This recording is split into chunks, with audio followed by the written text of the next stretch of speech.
Есть вопрос, который витает в воздухе последние полгода. Будут ли в России массовые протесты против войны и против путинского режима? И если будут, то когда? Это сложный вопрос. С одной стороны, есть понимание, что та ажитация, в которую погрузилась страна, не может продолжаться вечно. Что от всего происходящего и его последствий копится усталость, и эта усталость должна найти свой выход. С другой стороны, Путин за 20 лет, а особенно с 2012 года, накопил такой аппарат насилия и репрессий, что, кажется, справится с любым инакомыслием и подавит кого угодно.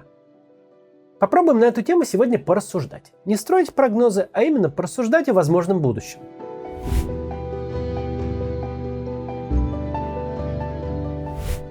Главный лозунг, который советская власть никогда не произносила, но всегда четко выполняла, начиная со сталинских времен: Москва должна быть островом благополучия. Благополучие по советским меркам, конечно. На наш взгляд, это был бы просто еще один вариант нищеты.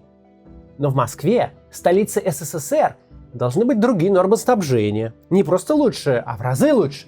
Да, пусть с очередями, пусть с хамством, пусть отстояв на морозе пару часов, но у москвичей должна быть возможность купить колбасу, сливочное масло, гречку, а иногда даже такие плоды прогресса, как растворимый кофе или туалетную бумагу. В ГУМе, ЦУМе, универмаге Московский должна быть в наличии приличная по советским меркам одежда, обувь и техника. В Москве должно быть больше квадратных метров на человека, лучшие серии домов. Должны быть благоустроенные улицы, по которым ездят поливальные машины. Какой бы кризис ни творился в экономике, Москву он затронет в последнюю очередь. Вот уже везде будут карточки на основные товары, а в Москве еще нет. Собственно, когда советская экономика утратила возможность поддерживать относительное благополучие даже в Москве, то был знак, что советскому строю оставалось жить всего несколько лет жизни. У юного зрителя может сложиться впечатление, будто Москва жила прямо при каком-то коммунизме прям. Но на самом деле, конечно, и близко нет. Но оцените контрасты советского бытия. В Москве нужно отстоять многочасовую очередь за батоном колбасы, а где-нибудь в Кировской области слово «колбаса» просто отсутствует в речи. Это действительно большая разница. И это ответ на вопрос, почему люди были готовы идти в лимитчики, годами мириться с ужасными условиями труда и жизни, и все ради шанса на московскую прописку и право хотя бы на койку в общежитии. Потому что Москва – это внутренняя заграница, оплот комфорта и изобилия. Почему так происходило? Почему тоталитарная власть всегда стремилась сделать Москву государством в государстве? Есть много мелких причин, вроде той, что столица – это витрина государства, это то, что видят иностранцы, а иностранцы должны видеть широкие проспекты и величественные высотки, а не покосившиеся бараки. Но есть и две основные причины. Во-первых, столица – это место обитания номенклатуры. Там живут и работают те, кто принимает решения, и те, кто проводит их в жизнь. Власть себе не враг и себя не обидит. Она хочет жить лучше, чем все остальные, и у нее есть для этого полномочия и ресурсы. Во-вторых, и это самое главное тут, самое важное, революции всегда происходят в столицах. В Советском Союзе, как ни странно это бы ни звучало, частенько случались массовые выступления и даже бунты с насилием и убийствами, которые охватывали целые города. Но, за исключением буквально единичных случаев, вроде Новочеркасского расстрела, воспоминания об этих бунтах и вообще об этих событиях сохранились только в материалах уголовных дел. По какой бы причине ни полыхнуло в Муроме, Иваново или Актау, власть эту проблему легко решала.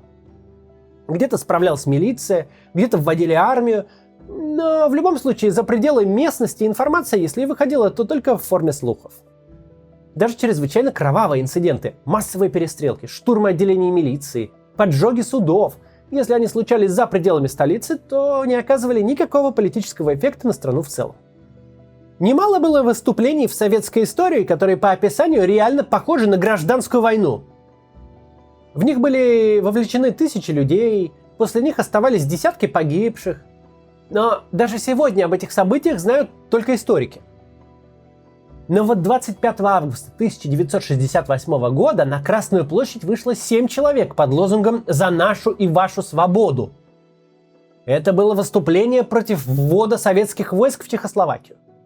Акция продлилась менее 10 минут. но навсегда вошла в историю. О ней знала вся Москва. О ней знали и за рубежом. Подавление путча ГКЧП в августе 1991 года, событие, окончательно похоронившее СССР, это по сути два массовых митинга в Москве и Ленинграде.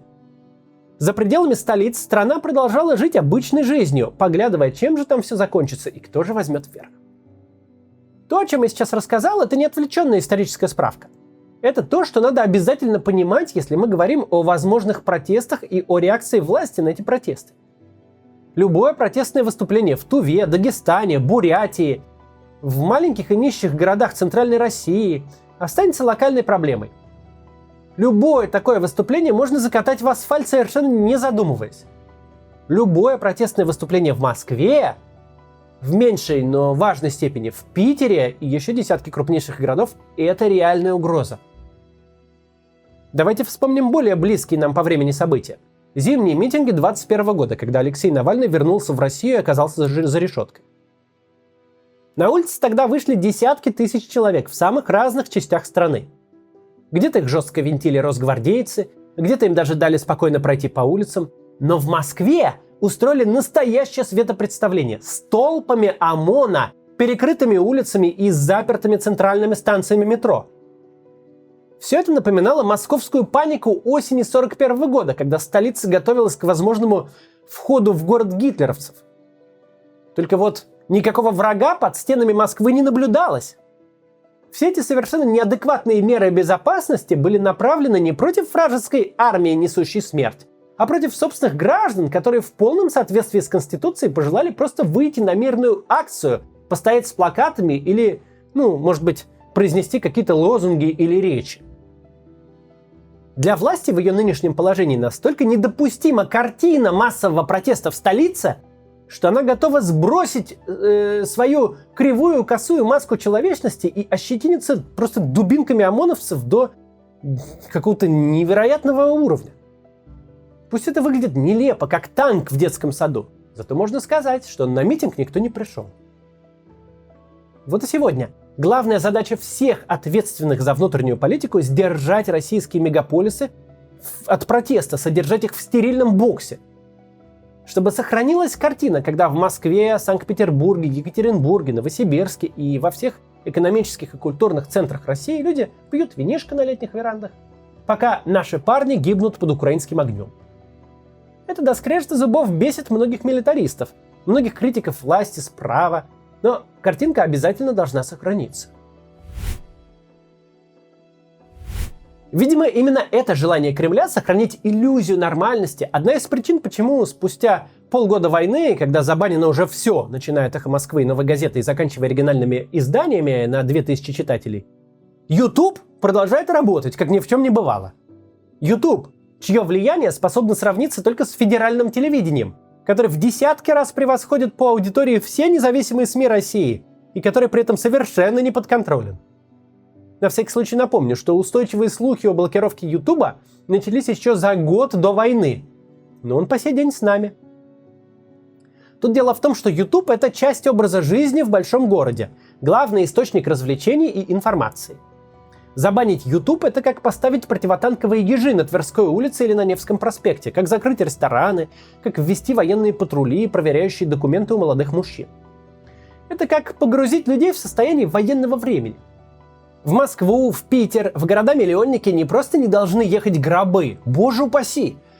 Необходимо, чтобы в них вообще отсутствовало ощущение какого-то кризиса, какой-то беды. Человек, проспавший последние полгода, должен выйти на Пушкинскую площадь в Москве или на улицу Рубинштейна в Питере и обнаружить там все те же мигрирующие по барам толпы. Потом он включит своего любимого блогера на Ютубе, арендует самокат и поедет в свой любимый ресторан. И ничего особо не заметит. При этом, если посмотреть на ситуацию рационально, такое положение дел вступает в прямое противоречие с задачами Путина. Когда провалился Блицкриг, путинская военная кампания превратилась в затяжной конфликт, где победит тот, у кого больше ресурсов. Украине же с вооружением помогает Запад, но у России много резервов техники, железо накрепали безумное количество еще в советские годы. Да, оно по большей части устарело, но вполне может ездить и стрелять. Однако, Никакой танк пока еще не умеет ездить и стрелять самостоятельно. Мало просто расчехлить старые запасы, нужно, чтобы кто-то взял в руки это оружие. Нужны люди. И именно с этим у российской власти, в отличие от украинской, беда. Основные человеческие резервы сконцентрированы в крупных городах. Именно здесь больше всего молодых мужчин, которых можно призвать в армию и отправить на фронт. Это еще и логистически гораздо проще. Они проживают компактно, на небольшой территории. Разнести 10 тысяч повесток – это всего лишь обойти пару кварталов многоэтажек, что с помощью дворников из ГБУ жилищника можно сделать за одно утро. Один военкомат силами десятка штатных сотрудников сможет укомплектовать живой силой целую дивизию. Но всех этих потенциальных солдат не то что нельзя призывать даже кого-то из их знакомых. Нужно сделать так, чтобы война оставалась за пределами 3 рукопожатий, чтобы она была фоновым событием, где неизвестно кто стреляет, неизвестно в кого. Вот и приходится ездить по тюрьмам и вербовать заключенных, то есть прибегать уже к чрезвычайным методам пополнения воюющей группировки.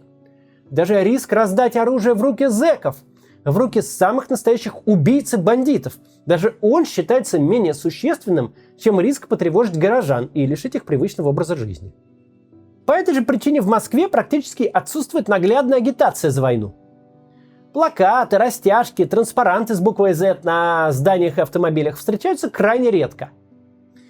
И всякий раз это чья-то персональная инициатива, а не указание сверху. На некоторых магистралях появились рекламные щиты с изображением российских военных и надписью «Слава героям России». Но даже на этих щитах нет упоминания, в чем, собственно, это геройство проявлялось, с чем оно вообще связано. Нет ни слова про Украину, спецоперацию и так далее.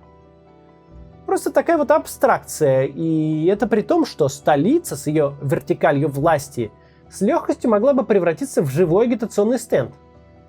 Но делать этого нельзя, чтобы не раздражать москвичей. Они вообще не должны почувствовать, что происходит что-то не то. В чем главный минус этой стратегии? В том, что она совершенно бесполезна. То есть до поры до времени такой способ действий действительно может создать у властей иллюзию спокойствия и стабильности. Нет никаких протестов, любой одиночный пикет длится максимум 2 минуты, активисты либо уехали, либо сидят в тюрьме, либо ходят под угрозой уголовной статьи. Но в какой-то момент благополучная картина может разрушиться за один день. И самое удивительное, невозможно предсказать, что будет причиной. Это может быть абсолютно любая мелочь, которую невозможно проконтролировать и предотвратить, даже если поставить ПОЭшнику на каждом перекрестке. Арабская весна, уничтожившая несколько диктатур, казавшихся вечными, началась с локальной трагедии. Тунисский торговец фруктами совершил самоубийство из-за конфликта с местной администрацией. А через несколько месяцев разъяренная толпа линчевала Муаммара Каддафи, правившего Ливией больше 40 лет. Вряд ли хоть кто-то мог спрогнозировать такое развитие событий. В России самые крупные протесты путинской эпохи, приведшие к серьезному изменению политического ландшафта, случились в 2011 году после фальсификации думских выборов.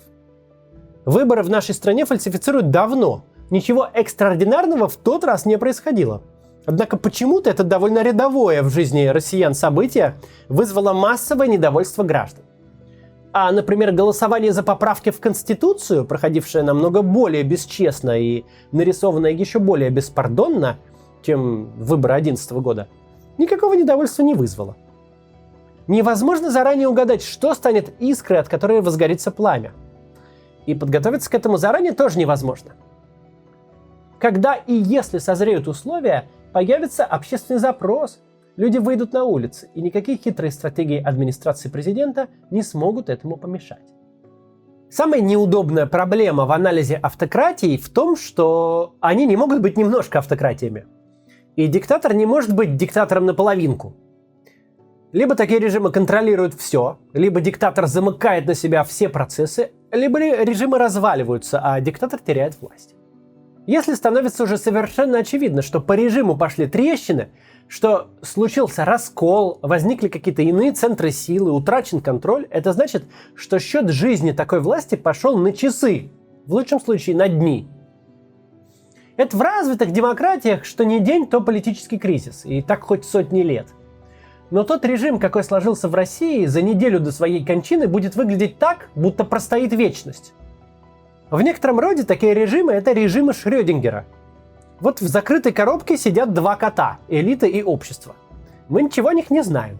Элита с нами соображениями не делится. У общества нет ни выборов, ни соцопросов. Коты живы и мертвы в каждый момент времени.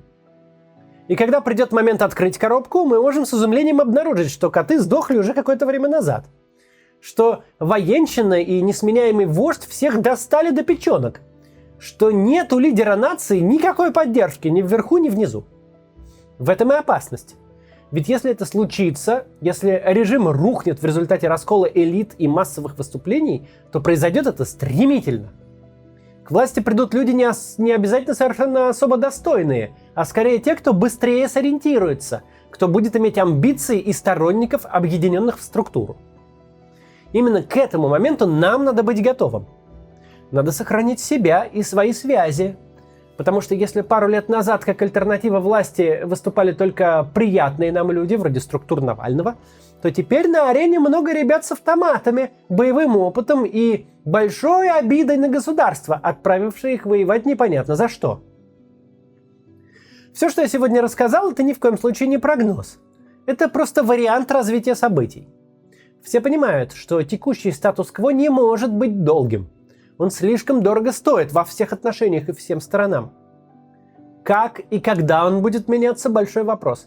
Но если это случится в результате бархатной революции, в качестве наилучшего варианта, нашей задачей станет сделать так, чтобы ситуацией не воспользовались злодеи, поголовье которых ныне многократно увеличил Путин. До завтра.